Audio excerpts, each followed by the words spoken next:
দর্শক, কুমিল্লার মুরাদনগরে যে ধর্ষণকাণ্ড হয়েছে সেই কাণ্ডের পর নানা ধরনের প্রোপাগান্ডা ছড়ানোর চেষ্টা করা হচ্ছে এবং যে নারী ভুক্তভোগী সেই নারী সনাতন ধর্মের বলে তার নামে নানা ধরনের বিশ্রী কথা ছড়ানো হচ্ছে। ওই যার সঙ্গে এই ঘটনা ঘটেছে, যে ব্যক্তি ধর্ষণ করেছে তার সঙ্গে ওই নারীর পরকীয়া ছিল, এই ধরনের বিশ্রী কথাবার্তা ছড়ানোর চেষ্টা করা হচ্ছে এবং সেই নারীকে নিয়ে আবার কিছু গণমাধ্যম এমন তথ্যও দিচ্ছে যে মামলা তুলে নেবে, এই মামলা রাখবে না, এরকম পরিস্থিতি এরকম বিষয়গুলো নিয়ে আমরা একটা ভিডিও বানিয়েছিলাম, যেখানে কালের কণ্ঠের বরাত দিয়ে আমরা বলেছিলাম যে কালের কণ্ঠ ব্যাপারটা সামনে নিয়ে আসছে যে ওই মামলা তিনি তুলে নিতে চাচ্ছেন, তার স্বামী তুলে নিতে চাচ্ছে, তারা ভয় পাচ্ছে। এই ভয়ের পেছনে কারা মদদ দিচ্ছে এবং তার নামে কারা প্রোপাগান্ডা ছড়াচ্ছে, ব্যাপারগুলো একেবারে অন্য পথে ডাইভার্ট করার চেষ্টা হচ্ছে। অন্য পথে ডাইভার্ট করার যখন চেষ্টা হচ্ছে, এর মাঝে যখন রাজনীতি ঢুকে গেছে, তখন আসল তথ্য কি জানাচ্ছে পুলিশ। এবং এই প্রচারও ছড়িয়ে দেওয়া হয়েছিল গত রাতে, সেটা হচ্ছে যে এই ভুক্তভোগী নারী আত্মহত্যা করেছেন।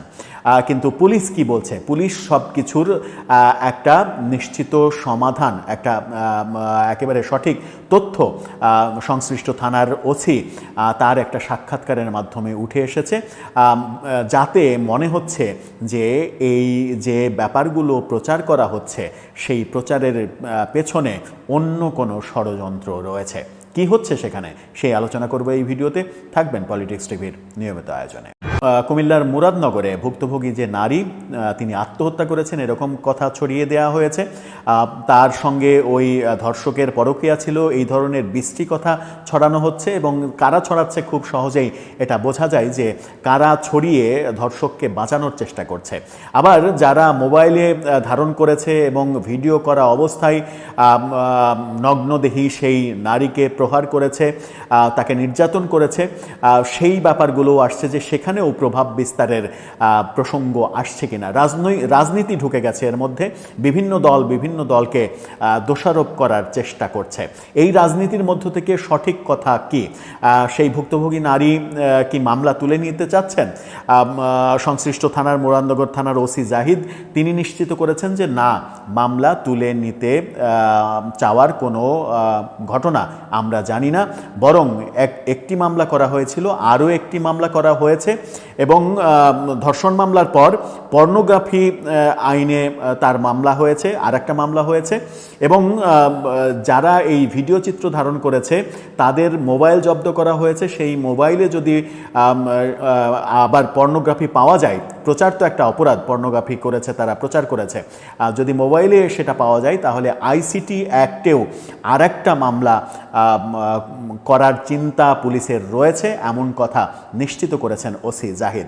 এবং আত্মহত্যার কথা যেটা ছড়িয়ে দেওয়া হয়েছে সেটাকেও তিনি গুজব বলেছেন যে হ্যাঁ, এরকম তথ্য আমার কাছেও এসেছিল, আমি পুলিশ ফোর্স পাঠিয়েছি তাদের বাড়িতে, পাঠিয়ে নিশ্চিত হয়েছি যে এই ধরনের কোনো ঘটনা ঘটেনি। অর্থাৎ ভুক্তভোগী নারীকে নিয়ে নানা ধরনের বিশ্রী ব্যাপারগুলো ঘটছে। মামলা তুলে নেওয়ার যে ব্যাপারগুলো গণমাধ্যমে আসছে সেটাকেও ওসি জাহিদ মিথ্যা বলছেন যে না, মামলা তুলে নেওয়ার তো প্রশ্নই আসে না। যারা এর সঙ্গে জড়িত, যারা অপরাধী, তাদের শাস্তি নিশ্চিত করা হবে এবং ভুক্তভোগী কোনোভাবেই মামলা তুলে নেওয়ার পক্ষে নন। তিনি আমাদেরকে জানিয়েছেন যে তিনি মামলা চালিয়ে যাবেন। পুলিশের পক্ষ থেকেও ব্যাপারগুলোতে সোচ্চার হওয়া হয়েছে এবং পুলিশের পক্ষ থেকেও যে নতুন মামলা, সেই নতুন মামলা করা হয়েছে।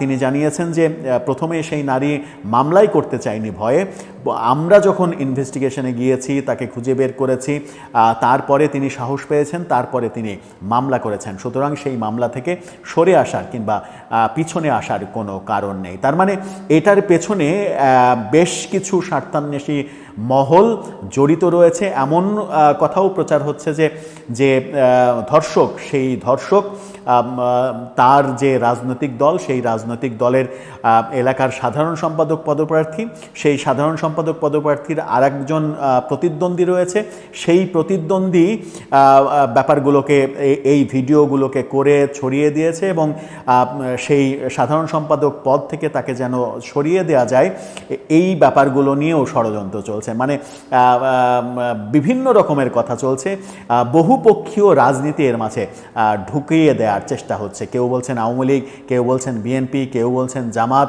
কেউ বলছেন তৌহিদি জনতা এই ভিডিও করার পেছনে তারা দায়ী, কেউ বলছেন এই ছাত্র জনতা, যে ব্যানারটা বিভিন্ন জায়গায় দেশের ব্যবহৃত হচ্ছে।